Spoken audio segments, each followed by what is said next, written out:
Hey folks, everything new under the sun. I hope you had a chance to watch that Gog Magog video. It's a little humor in these last days. You gotta kind of laugh at something. If you don't know the reference there, Google it. Google the reference to Gog and Magog and Anne of Green Gables, and you'll understand what that was about. I want to talk today about China, and then we're going to take a look at what the Russians are doing. Interesting troop movements again in near Kherson, to quote unquote the left of the Dnieper River, or the south side as you see it on the image there. But let's first take a look at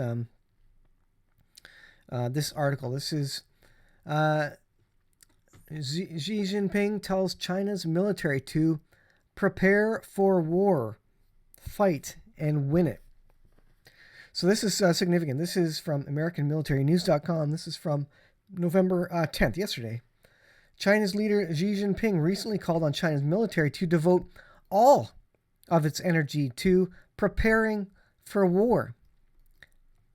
So Xi Jinping, devote all of the energy of the country of China to prepare for war in relation to the military, making combat readiness its singular priority so that China forces can fight and win in a potential future conflict. What conflict are they talking about? Maybe Taiwan?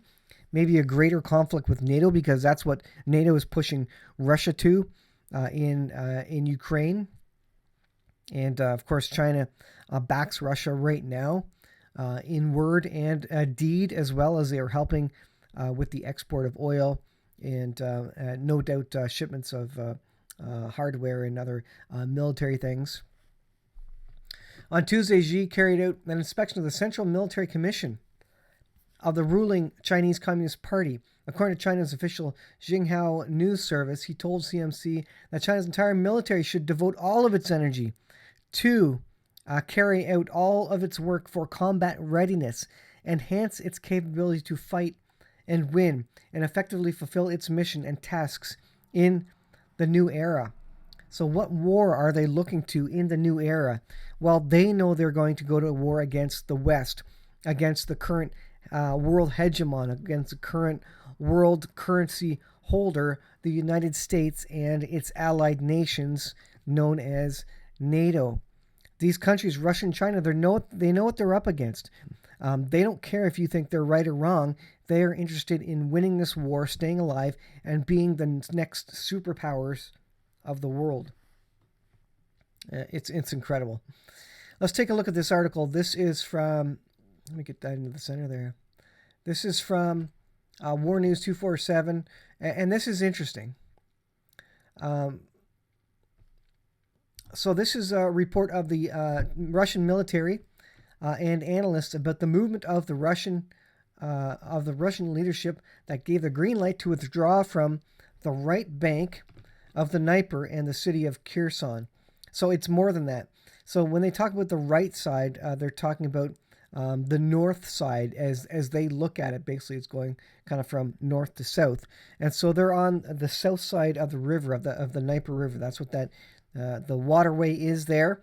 And of course, Zaporizhia, that's up where the dam is. And again, the suggestion is that someone is going to destroy the dam. Well, interesting details in this article.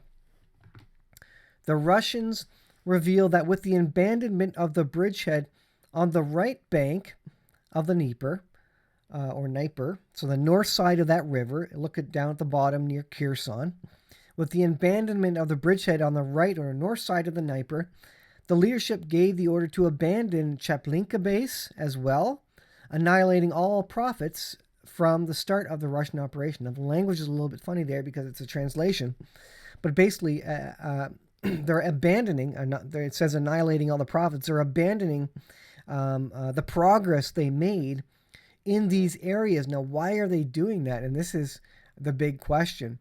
They're pulling back their soldiers even into Crimea. According to information, the Russian army is strengthening defensive fortifications and defense lines in northern Crimea and the adjacent part of the region with Kherson. This happens because the Ukrainians pull all of Kherson up to some areas of Crimea within artillery range. So they're saying, well, the Ukrainians can fire all these, so they're moving their troops back out of the line of fire.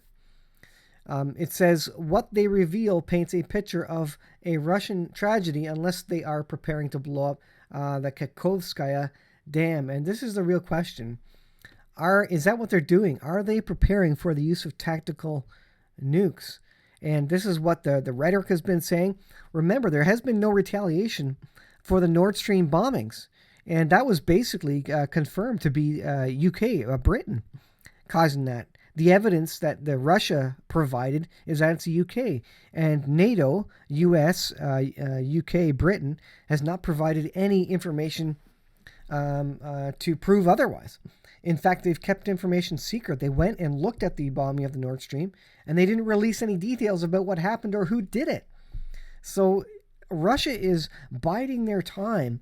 They've got all these things under their belt that they can now, one would say legally retaliate for, the Nord Stream and other various cyber attacks and things happening. Yet they haven't done anything yet. Why? Is that because they're building up and holding back? They're removing their troops out of Kherson and to the south part of that river because they know something's going to happen, whether that's a tactical nuke, an EMP blast, an in-air detonation of a nuclear weapon, or maybe some destruction of the dam to really take out a lot of Ukrainian soldiers. They're basically letting Ukrainian soldiers flood into these parts, and Russia knows what land would be getting flooded when they let go of that dam. And there's evacuations of citizens, all that going on. And so it's quite sinister what Russia's doing. I don't think Russia's pulling back because they're losing. This doesn't make sense to me. They've got a lot more weapons, a lot more manpower they could throw at this. Remember, they just drafted 300,000 troops. Now, maybe that they're waiting for those troops to go through basic training, but they have another 300,000 to throw at this, and they have the support of China, and they're still selling their oil. So it's not like they're running out of weaponry or resources. Their land is massive, and they've got a lot of gold too. They've got a lot of money. They're very rich in oil, generally speaking. And it's a dictatorship, so Putin can do what he wants with the citizenry there too. So I don't think it's Russia pulling back. I think it's them recalculating, or what's worse, getting prepared to do something bigger in the region. Remember, they haven't retaliated for Nord Stream or any of the other things that are happening or that have happened covertly. And this is a proxy war between NATO and Russia. No one thinks otherwise at this point. So, folks, something big may happen shortly. I think Gog and the land of Magog is rising, and that's exactly who are we talking about now that is really leading to the world, or at least part of the war right now. It's Gog and the land of Magog, the leader of the land of Magog. And is that Putin? Well, a lot of people believe that it is. We will see. But certainly this is escalating, and there's no interest, again, that I see by NATO to de-escalate, to create peace, even though there's been rumblings of, maybe Ukraine should look for peace, look for a peace deal. It doesn't look like NATO is really yet interested in really going and talking to Putin and coming up with a plan to de-escalate this. Both sides seem interested to keep it going, especially NATO, as they pile weapons and money into it and make lots of money into it with the war machine going overtime right now. Be prepared, folks. We're in the last days. Wars and rumors of wars. But what does the Bible says? The end is not yet. You will see wars and rumors of wars, but the end is not yet.